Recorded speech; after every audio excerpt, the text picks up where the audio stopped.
So as we look at nutrient management on a farm, the first thing is to have a plan. So capturing that manure and then storing it and then making it available at the time during the year when the crops really need it. Appropriately managing our manure is very, very crucial to everything that we do, from just a responsibility of a farmer to responsibility of the land that we take care of. In our minds, the manure is an extremely valuable commodity, and to utilize it to its best manner is very important. Cows come first here, and everything that we do is driven around cows. And when it comes to the ground management, obviously manure is coming out of the cows, and we need to make high quality feed going into the cows, and it takes that fertilizer that we get out of the manure to produce the high quality crops. So we knew that we needed to make some changes on our nutrient management and our cropping situation, particularly on the irrigation side.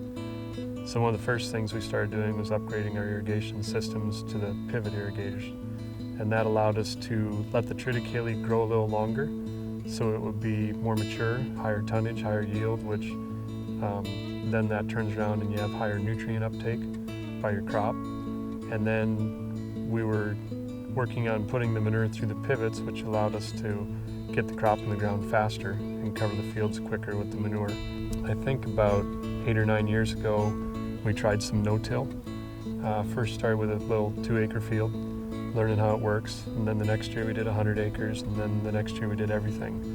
And what no-till allowed us to do was grow the triticale even a little longer to what we feel is our harvest window of late boot stage. And then we can actually plant the corn the same day that we're chopping the triticale, or within a day later. And that allows us to grow more feed on our own land, as well as utilize more of our own nutrients on our land. Once you have all this data as far as nutrients in the manure and the amount of nutrient in the soil, then you get to the recommendation and then to the application. So the application is very important too.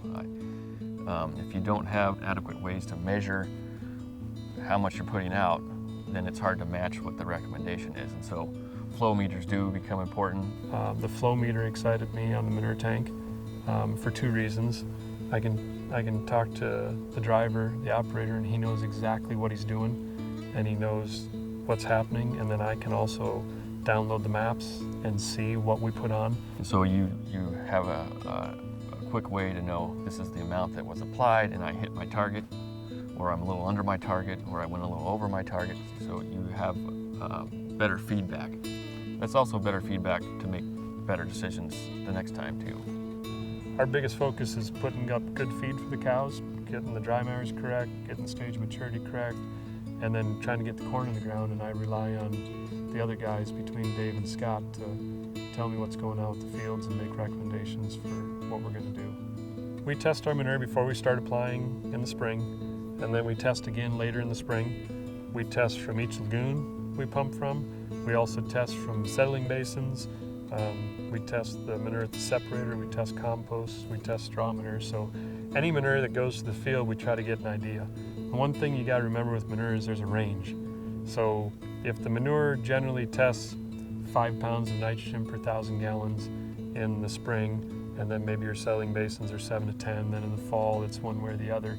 I try to look historically at what we've gotten for numbers, as well as what the numbers are showing us now, and you balance those. The producers are also looking at strategies and management techniques where they pull out large particle solids of dry matter. These large fiber particles can be then composted and used for compost that is shipped off farm, so they can actually export some nutrients off farm if they need to. There is some new technology that's available that actually is called a bedding master, where the solids are run through this machine and composted over multiple days, and then you come out with a fairly fine bedding product, which is then recycled back into the barns to be used as bedding. So it's we get good nutrient recycling there, but we're also seeing quite a significant savings to the farms that they don't have to import bedding, which would be yet another source of nutrients to the farm. So beginning to tie together this whole cycle within the farm as well as regionally amongst agriculture.